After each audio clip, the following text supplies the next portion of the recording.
Hello everyone, welcome to ഐ+ training solutions. ഇന്നത്തെ ക്ലാസ്സിൽ നമ്മൾ ഡിസ്കസ് ചെയ്യാനായിട്ട് പോകുന്നത് ദ റാവൻ എന്ന ഫേമസ് ആയിട്ടുള്ള വർക്കാണ്. Okay, Raven. അപ്പൊ റാവൻ ആരുടെ വർക്ക് ആണെന്ന് ചോദിച്ചു കഴിഞ്ഞാൽ എഡ്ഗർ അലൻ പോ എഴുതിയിട്ടുള്ള ഫേമസ് ആയിട്ടുള്ള ഒരു ലിറ്റററി കോൺട്രിബ്യൂഷൻ ആണ് അല്ലെ. അപ്പൊ എന്താണ് നിങ്ങൾക്ക് എഡ്ഗർ അലൻ പോയെ കുറിച്ച് അറിയാവുന്നത്?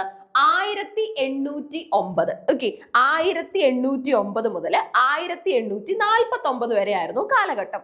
അമേരിക്കയിലെ പോപ്പുലർ ആയിട്ടുള്ള റൈറ്റർ ആണ്, പോയറ്റ് ആണ്, ഇതിലൊക്കെ ഉപരി ഒരു എഡിറ്റർ ആണ്, and also he's a literary critic. അപ്പൊ ഒരു വെർസ്റ്റൈൽ ജീനിയസ് എന്ന് നമുക്ക് വിളിക്കാൻ സാധിക്കും അല്ലെ.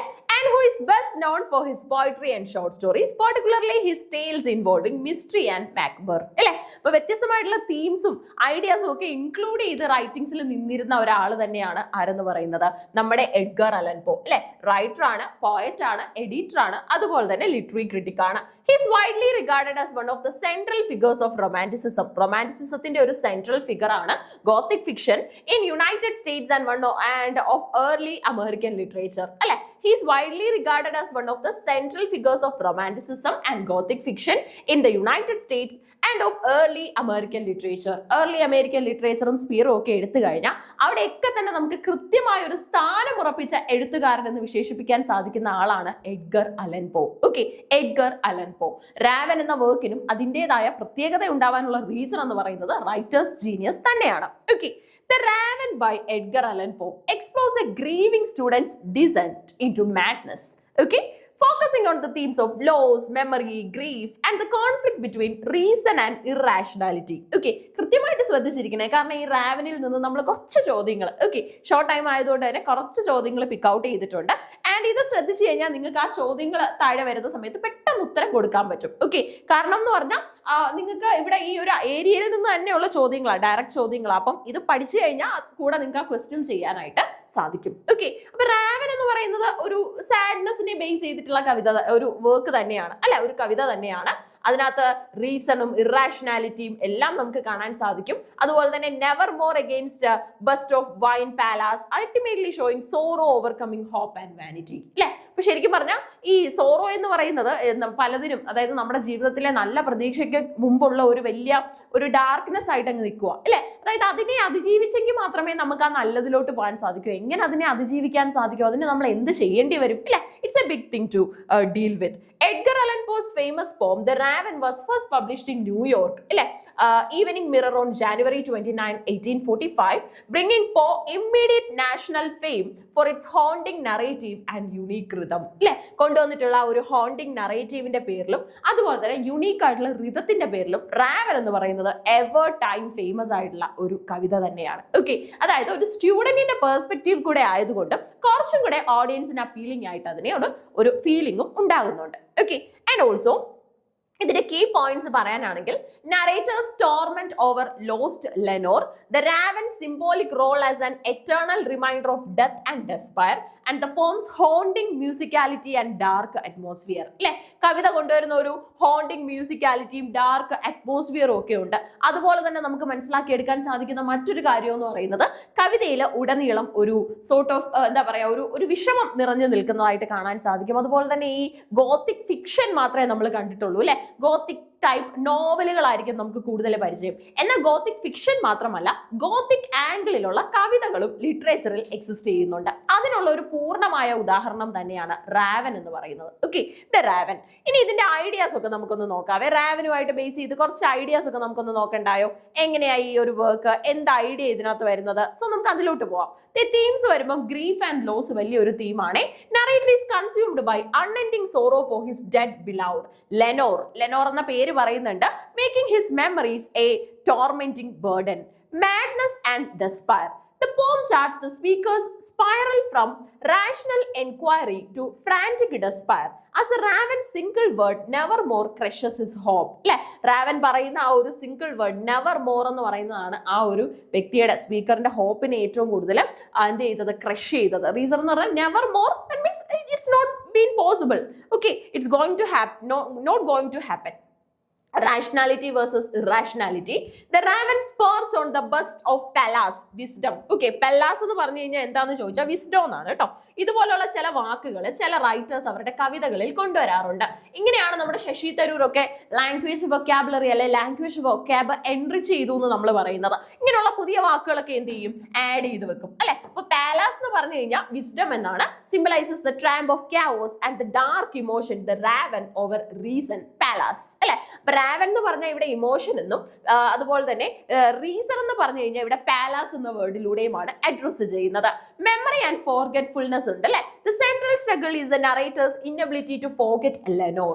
ചില കേസസിൽ നമ്മൾ പറയാറുണ്ട്, ഇപ്പം നമ്മൾ പറയും മെമ്മറി ലോസ് എന്ന് പറയുന്ന ഒരു കേഴ്സ് ആണെന്ന്. എന്നാൽ പോലും ചില ഏറ്റവും ദുഃഖമുള്ള കാര്യങ്ങളെ നമുക്ക് മറക്കാനായിട്ട് ചിലപ്പോൾ മെമ്മറി നമ്മളെ സഹായിക്കാറുണ്ട് അല്ലെ.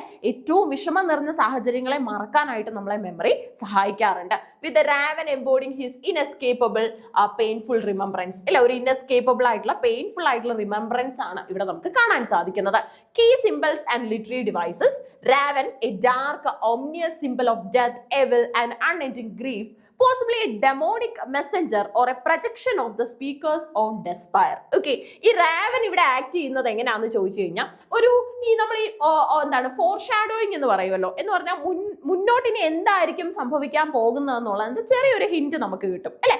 ചെറിയൊരു ഹിന്റ് നമുക്ക് കിട്ടും എന്തായിരിക്കും ഇനി സംഭവിക്കാൻ പോകുന്നതെന്ന്. അതിലൂടെ നമുക്കൊന്ന് ഗസ് ചെയ്തെടുക്കാനായിട്ടൊക്കെ സാധിക്കും. അപ്പൊ ഇവിടെ അതുപോലെയാണ് നമ്മൾ കാണുന്നത്. അതായത് മുന്നിലോട്ട് എന്തൊക്കെയോ തരത്തിലുള്ള ബാഡ് തിങ്സ് സംഭവിക്കാൻ പോകുകയാണ് എന്നുള്ള ഒരു ഗസ്സിങ് നമുക്ക് ഇവിടുന്ന് കിട്ടും. Okay, and bust of Pallas represents wisdom, logic and reason, contrasting sharply with the irrational raven perched upon it. ഇല്ലേ, ഇറാഷണൽ ആയിട്ടുള്ള ഒരു റാവൻ അതിലേക്ക് പെർച്ച് ചെയ്തു എന്ന് പറയുമ്പോൾ നമ്മൾ ചേക്കേറി എന്നൊക്കെ പറയുമല്ലോ.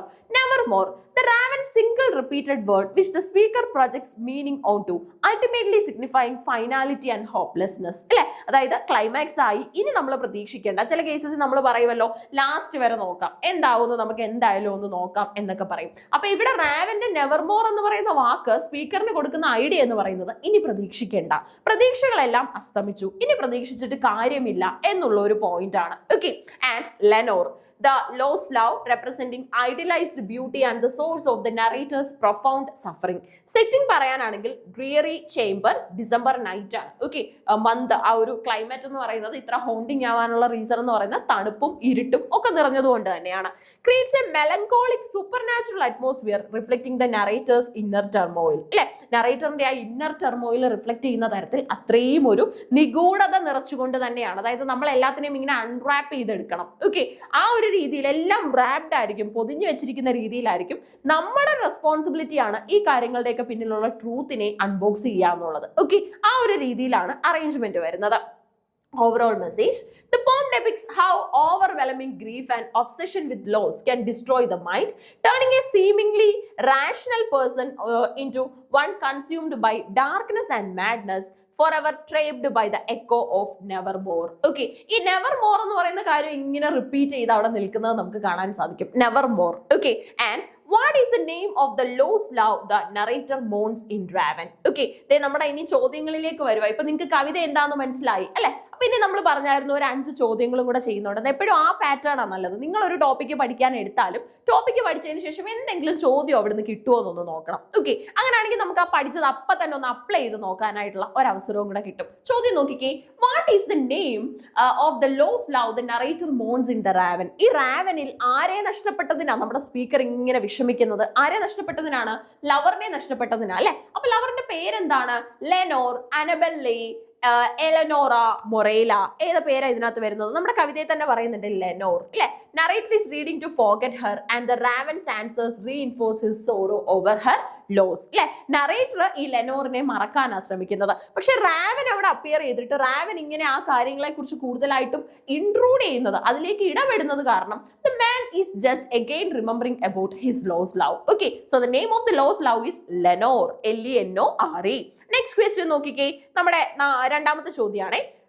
Where does the raven perch after flying into the narrator's chamber? Okay, നറേറ്ററിന്റെ ചേംബറിലേക്ക് എൻട്രി ചെയ്തതിനു ശേഷം, ചേംബർ എന്ന് പറഞ്ഞു കഴിഞ്ഞാൽ ഒരു പ്രൈവറ്റ് സ്പേസ്, ഒരു ബെഡ്റൂം എന്നൊക്കെ വേണമെങ്കിൽ നമുക്ക് പറയാം. ഓക്കെ, അപ്പം നറേറ്ററിന്റെ ചേംബറിലേക്ക് വന്നതിന് ശേഷം റാവൻ എങ്ങോട്ടാണ് പേർച്ച് ചെയ്തത്? എങ്ങോട്ടായിരിക്കും? On the window sill, on the narrator's shoulder, on a bust of Pallas, അതുപോലെ തന്നെ on the floor by the door. 5 ചോദ്യങ്ങളാണുള്ളത്, 2 എണ്ണം നമ്മൾ നോക്കി ഇപ്പം. അപ്പൊ ഇതിന്റെ ആൻസർ ഏതായിരിക്കും വരുന്നത്? റൈറ്റ് ആൻസർ വരുന്നത് on a bust of Pallas എന്നാണ് കേട്ടോ. This placement is significant, symbolising wisdom being overshadowed by despair. അല്ലെ, അതായത് വിസ്ഡം എന്ന് പറയുന്നത് ഉണ്ട്, പക്ഷെ അതിനെ ഓവർഷാഡോ ചെയ്തുകൊണ്ട് ഡെസ്പയർ ഉണ്ട്. നമുക്കിപ്പോ എത്ര ഹോപ്പ്ലെസ് ആണെന്ന് പറഞ്ഞാലും നമ്മൾ കൂടുതൽ വർക്ക് ചെയ്ത് കഴിഞ്ഞാൽ നമുക്ക് ഹോപ്പ് അവിടുന്ന് എന്ത് ചെയ്യാൻ പറ്റും?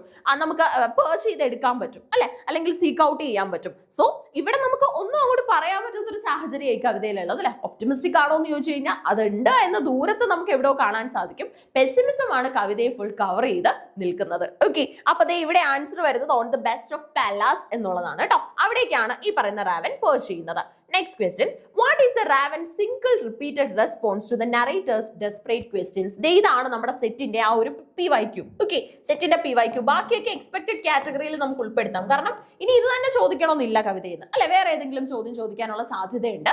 അപ്പം റാവൻ പറയുന്ന സിംഗിൾ റിപ്പീറ്റഡ് വേർഡ് എന്താണ്? Okay, what is the raven single repeated response to the narrator's desperate questions? നോക്കിക്കേ, forever more, never more, not again, forget her. എന്താ പറയുന്നത്?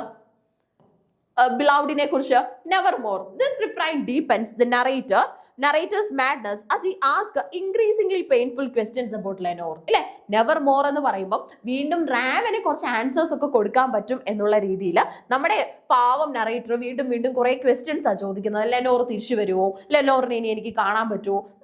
ദീസ് സില്ലി ഇമോഷണൽ ക്വസ്റ്റ്യൻസ് ആണ് അവിടെ വർക്ക്ഔട്ട് ചെയ്യപ്പെടുന്നത്. Okay, what is the primary literary device Poe uses repeatedly for sound and mood exemplified by phrases like weak and weary? ഇങ്ങനെയുള്ള വാക്കുകൾ കൂടുതലും പോയാണ് കവിതയിൽ യൂസ് ചെയ്യാറുള്ളത്. ഓക്കെ, അപ്പൊ ഇപ്പൊ സ്പെൻസർ കൊണ്ടുവരുന്ന സ്റ്റാൻസയെ നമ്മൾ സ്പെൻസേറിയൻ സ്റ്റാൻസ എന്ന് വിളിക്കും. ഷേക്സ്പിയർ പറയുന്ന സോർട്ട് ഓഫ് സോണറ്റിനെ ഷേക്സ്പിയറിയൻ സോണറ്റ് എന്ന് വിളിക്കും, അല്ലെ. ഇതൊക്കെ ഉണ്ട് നമുക്ക് ലിറ്ററേച്ചറിൽ.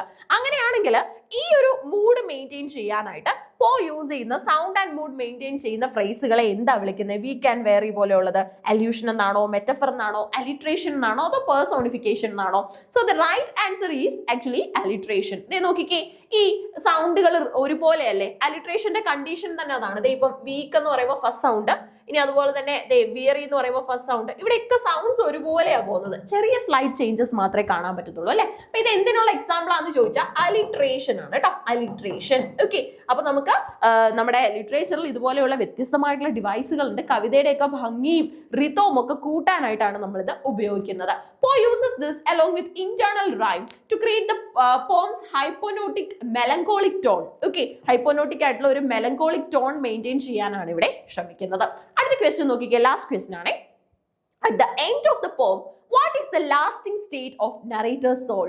കവിത അവസാനിക്കുമ്പോൾ നറേറ്ററിന്റെ മൈൻഡ് എന്താ പറയുന്നത്, അല്ലെങ്കിൽ അദ്ദേഹത്തിന്റെ കണ്ടീഷൻ എന്താണ്? നോക്കിക്കേ, he finds peace and acceptance, he is uplifted by hope, his soul is trapped in the raven's shadow in despair, he banishes the raven and moves on. അതിന്റെ ആൻസർ വരുന്നത് his soul is trapped in the raven shadow in despair. അല്ലെ, Raven പറയുന്ന കാര്യങ്ങൾ അല്ലെങ്കിൽ റാവനെ കണ്ട ആ ഒരു മെമ്മറിയിൽ തന്നെ ബ്ലോക്ക് ആയി നിൽക്കുകയാണ് അദ്ദേഹത്തിന്റെ mind. Okay, the poem ends with the raven shadow permanently on the floor. Okay, symbolizing the narrator's inescapable grief. അപ്പൊ നറേറ്ററിന്റെ ആ ഗ്രീഫ് എന്ന് പറയുന്നത് ഇൻഎസ്കേപ്പബിൾ ആണ്, അല്ലെ. അദ്ദേഹത്തിന് ഒരിക്കലും അതിൽ നിന്ന് മോചിതനാകാനായിട്ട് സാധിക്കുന്നില്ല. അപ്പൊ റാവൻ എന്ന കവിത നമ്മുടെ എഡ്ഗർ അലൻ പോയുടെയാണ്. ഇനി ആ കവിതയെ കുറിച്ചുള്ള അതിന്റെ തീം എന്താണ്, കവിത സ്പീക്കർ ആരാണ്, ആരെയാണ് അഡ്രസ് ചെയ്യുന്നത്, ലോസ് ലവിന്റെ പേരെന്താണ്, യൂസ് ചെയ്തിട്ടുള്ള ലിറ്റററി ഡിവൈസുകൾ എന്തൊക്കെയാണ്, ഇതെല്ലാം നമ്മൾ ആദ്യം ചെക്ക്ഔട്ട് ചെയ്തു. അതിനുശേഷം അതൊക്കെ ഒന്ന് അപ്ലൈ ചെയ്യുന്ന തരത്തിലുള്ള ഒരു 5 ചോദ്യങ്ങളും ചെയ്തു നോക്കി. ഓക്കെ, ഇതിൽ ഒരെണ്ണം PYQ ആണ്. PYQ ഏതാണെന്ന് ഞാൻ നിങ്ങളോട് ഷെയർ ചെയ്തതാണ്. അപ്പൊ അത് പ്രത്യേകം നോട്ട് ചെയ്ത് വെക്കുക. ബാക്കി ക്വസ്റ്റ്യൻസും എക്സ്പെക്ടഡ് ക്വസ്റ്റ്യൻ കാറ്റഗറിയിൽ ഒന്ന് പഠിച്ചു നോക്കുക. ഓക്കെ, അപ്പൊ സെറ്റ് എക്സാമിന് മുൻപായിട്ട് ഇത്തരത്തിലുള്ള ഒരു തയ്യാറെടുപ്പ് നടത്തുക. Thank you so much.